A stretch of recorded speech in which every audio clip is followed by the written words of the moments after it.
This is an interview with me, Olof Wikstrand, from the NWOTHM. So I'm gonna answer this in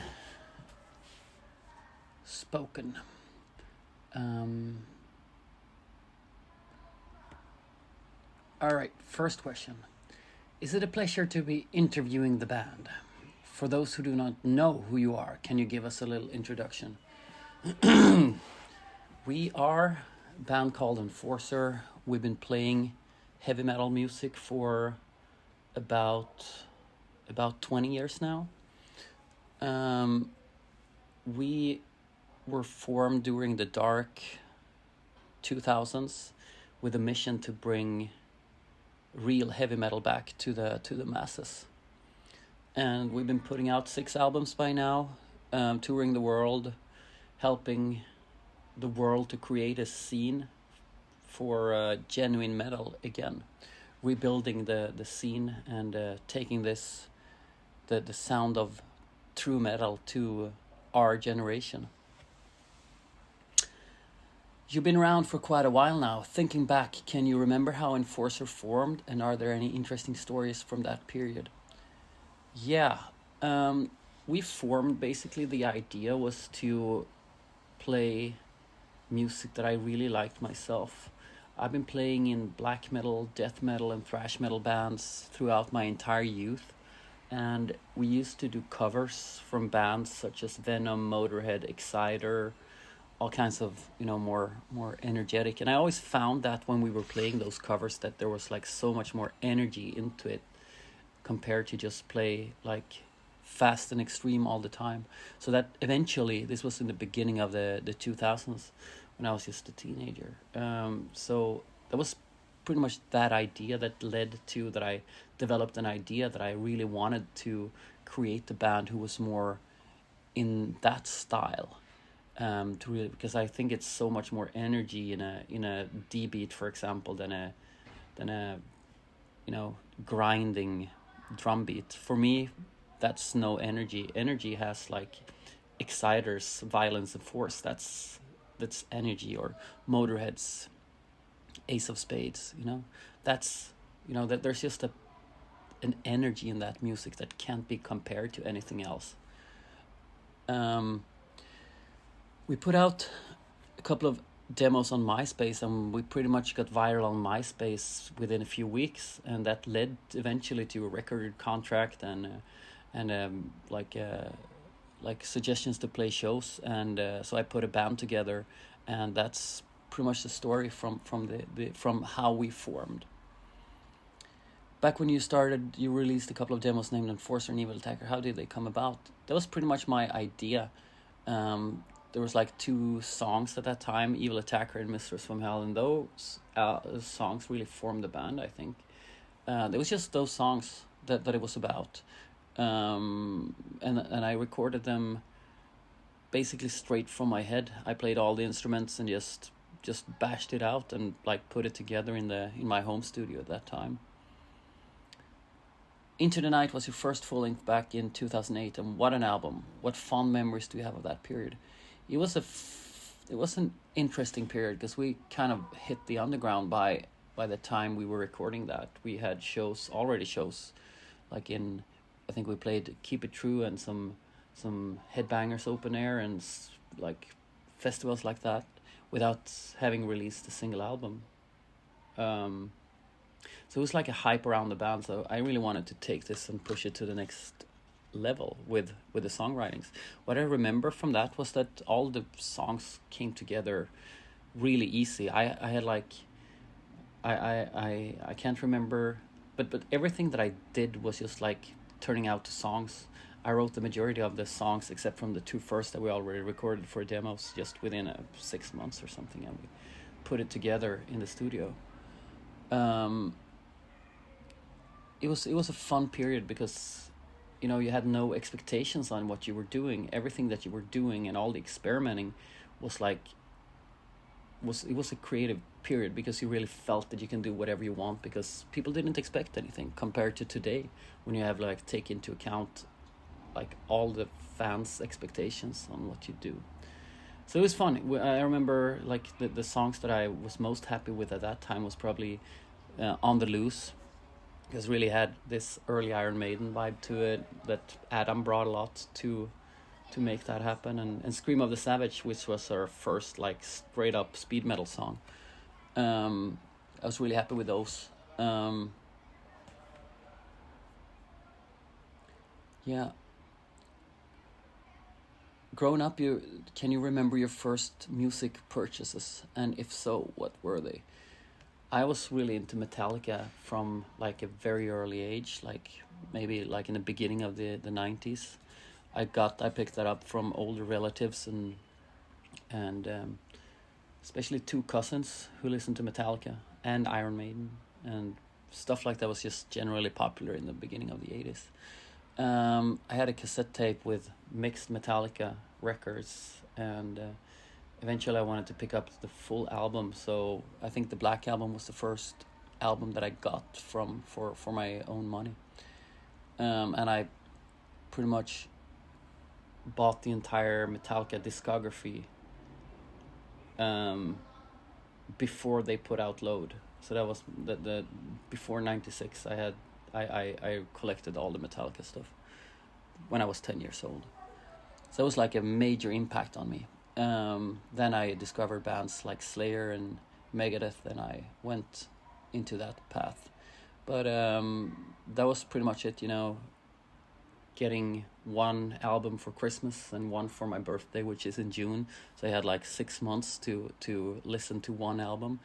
That was pretty cool because you really got a certain attachment to every album that you got at that time, because it wasn't so accessible that it is today. Do you remember what the metal scene was like in Sweden growing up? Did you have a thriving local scene? I'm grown up in a small city called Arvika. It's about like 20,000 people there.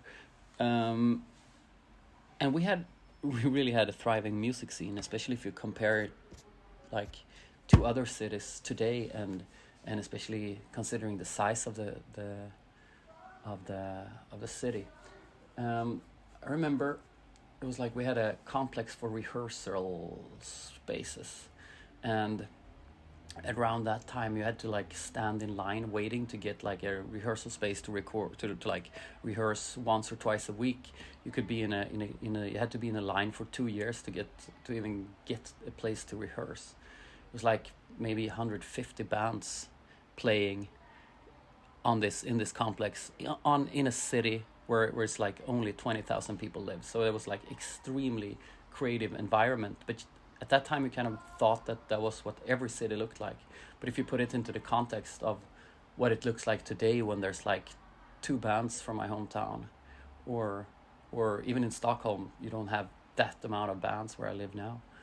So it was definitely a creative bubble, and it made me, discover a lot of bands, and also like it was a lot of competition, which really, I guess, pushed me to develop songwriting skills, to develop guitar chops, develop singing skills, because you always measured yourself to other people in the scene. There was so tough competition about like everything, which eventually led to, I guess, that we really developed ourselves during that period, even though we were just kids. There was like we had one or two like pretty big festivals with local bands playing every year at that time, and there was like always a couple of hundred people at least at those festivals, so it's also a good opportunity to play live. I don't think that anything looks like that today. It was certainly a unique environment to grow up in. So that was really cool. Throughout the band's career, you've been a part of some great split releases. What do you have any favorites in mind? All those split releases hasn't really been on my initiative. It's been to promote an album or promote a tour or something like that. So we did splits with Cauldron, which is a band that I love. We done splits with Bullet, I think, for a tour. But I don't really have any, since it hasn't been on my initiative. I'm not really aware even on how many splits we put out, and yeah. The album Diamonds was a killer follow-up to Into the Night, which included the fan favorite Midnight Vice. Can you tell us more about that song and how it came about?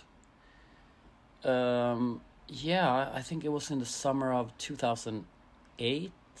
I had this riff that I basically, that shuffle riff that I basically made it in my head.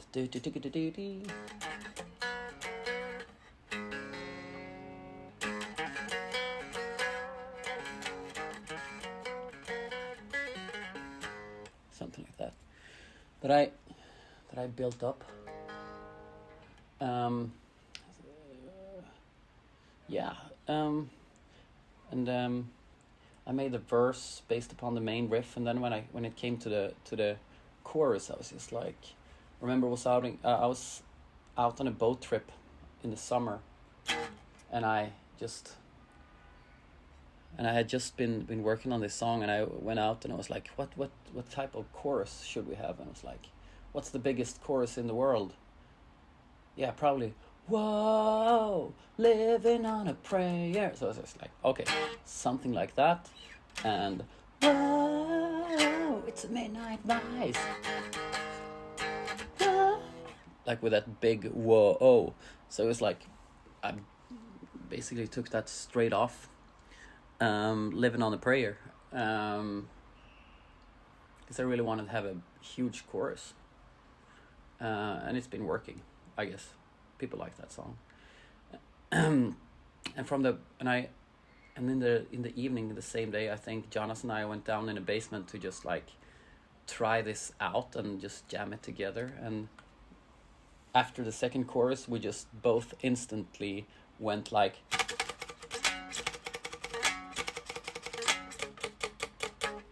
that rhythmical part, and together with that came like completely instinctively, it made the song. There was no lyrics to it, so we just like, and even not even like a song line. And the title came from a band called Midnight Vice. I thought it was so cool. So I decided to call a song that. I think they have, yeah. With such a rich discography, how would you go about introducing Enforcer to new fans? I say that to new fans, I say that we are a band who play cult metal. And you can probably, sometimes I make the comparison to Quentin Tarantino. You know, he makes movies based upon, heavy inspired by cult movie classics, but put it in a modern fashion. And I think we do the same. We're inspired by cult metal, and we do it for the masses of today. Sometimes with a bit of hints towards like the classics, and sometimes with as much uniqueness as we possibly can, but with a great like songwriting in focus. I think we have like a bunch of songs that could be like major hits if they were put out in another concept.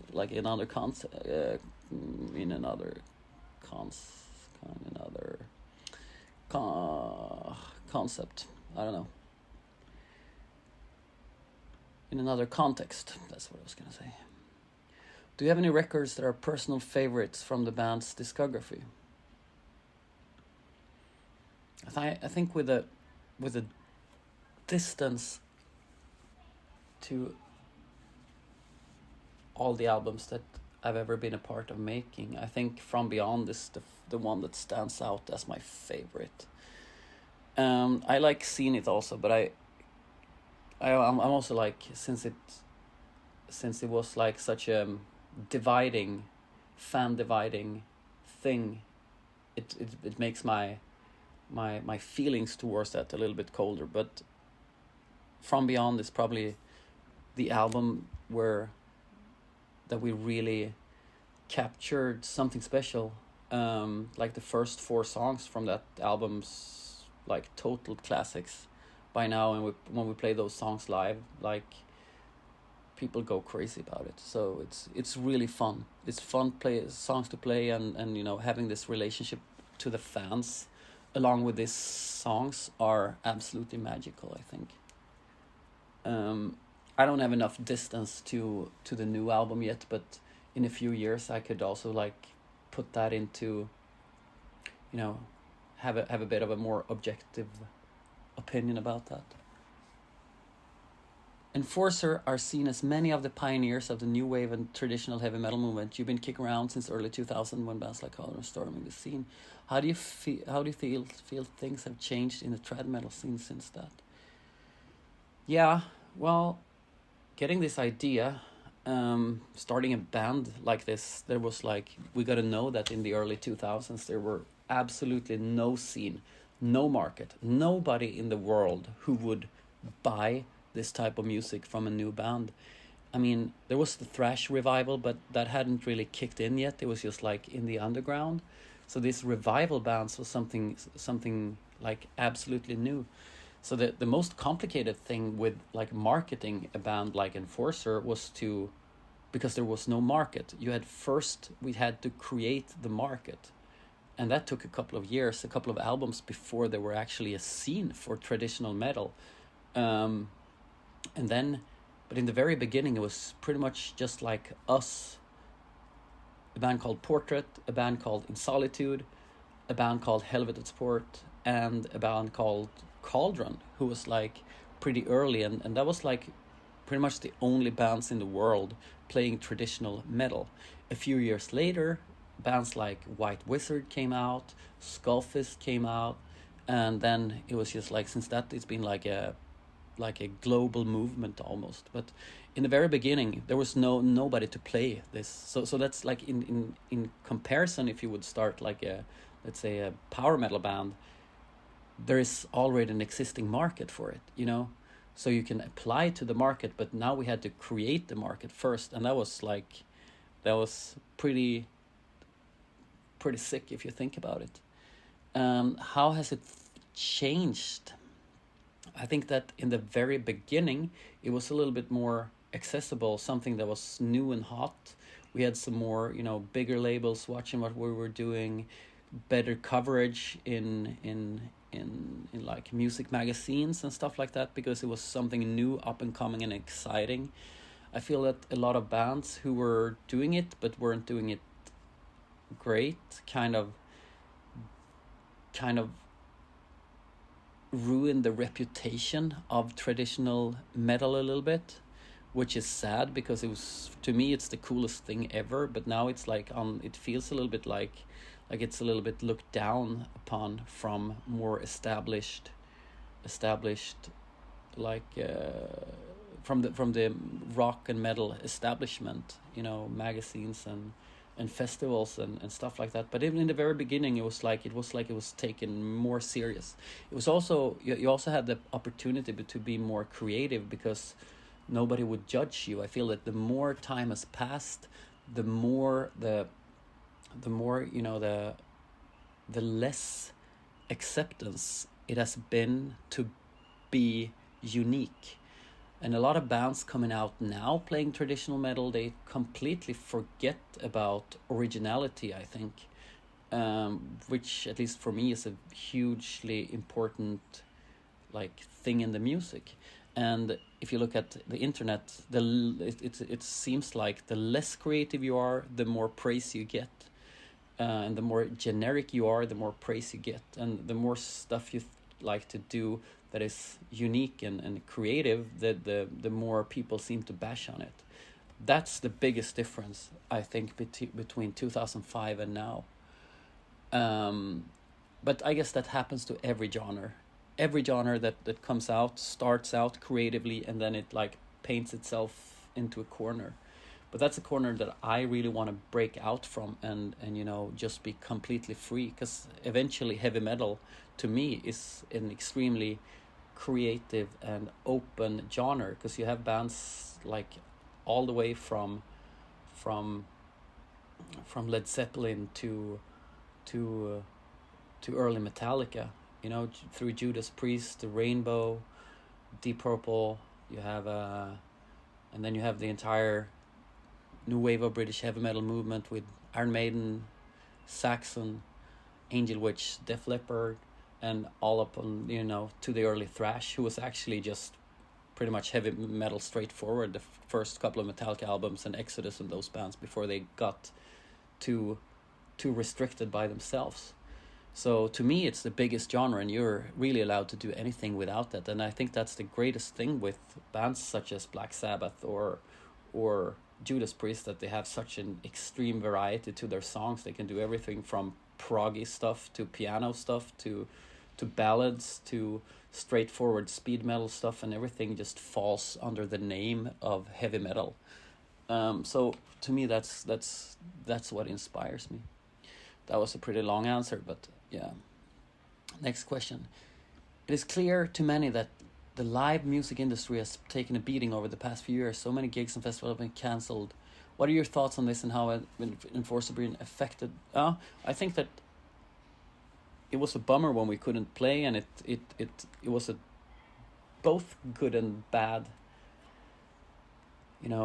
experience for the band. I think that, unfortunately, you question yourself when you're not doing something that you've been dedicating your life to do, and it was a hard time, like that you question what your life choices every day during this period. But it also was a safe and creative environment to create new music in, and eventually led to the creation of our new album.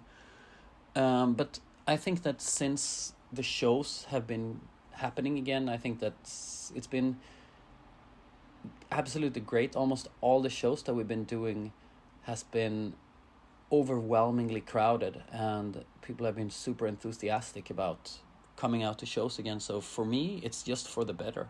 I enjoy the break anyway. It's exciting times for Enforcer fans as you're releasing your brand new album this May. What can fans expect from this new album, and does it differ from your previous album? I don't know where to start, but I think that we've been focusing a lot on doing, like, that each and every song should be representable for the band, not necessarily thinking so much about, the entirety of the album like we've been doing before. It's a really jam-packed album with heavy metal hits, and that's been the goal. So I think the fans will like it. I think it's been compared a lot to Diamonds, our second album, because it was a little bit same vibe, just like a best of record, more or less. Not so much like long and epic stuff, but just straightforward stuff. Can you tell me more about the writing process and production of the record? Who produced the album? I produced the album myself. I mastered it, and Jonas mastered it, but I mixed it and I produced it. It was written mostly during the pandemic, where I had a very good environment for creating music, and we put it together in 3 sessions in 2020 and 2021. The album cover is really awesome and different to many of your releases. Can you tell us a story about the artwork and who created it? It's created by a guy called Adam Burke from, I think he's from Portland. Great artist who really got my vision. I wanted to explore the album theme of nostalgia. Nostalgia for me is, and how I see this, at least in this context, is a little bit more existential compared to just thinking about, cultural past. To get reminded of every day. When you look at everything around you, you see things that are in constant change, and that eventually is gonna wither, die, and move on. And that's something we wanted to illustrate with a cover, with with death holding an hourglass, with our entire universe inside. And it was really great that Adam picked this idea, and created something that was more like, it was death, the Reaper in space, fading into space. Pretty cool. I liked it. and I wanted a more full color version instead of we've been for album covers before we have more been using graphical stuff, but this is an actual painting with in full colors. So that's that was something that I wanted to explore too. In celebration of your new album, you already stacked up a number of shows. Tell us more about touring plans and which countries will you be visiting. We have a bunch of festival shows all over Europe this summer. It's going to be super exciting to get out on the road and play shows again. And we managed to get some bigger festivals, so hopefully we can like spread the word of not only what we're doing, but what our entire generation of heavy metal is doing to a bigger audience. So that's good. I think that can help not only us but other bands in our generation playing true metal also. Where can fans check you out and buy official Enforcer merchandise? Any social media, Facebook or Instagram. We have a website, enforcerofficial.com, and you can find anything there. And then finally, is there anything you would like to mention? If you got it, I got it. I'm happy that I could do this interview. I really appreciate what you do for music and for traditional metal. And I hope to see you one day. Take care.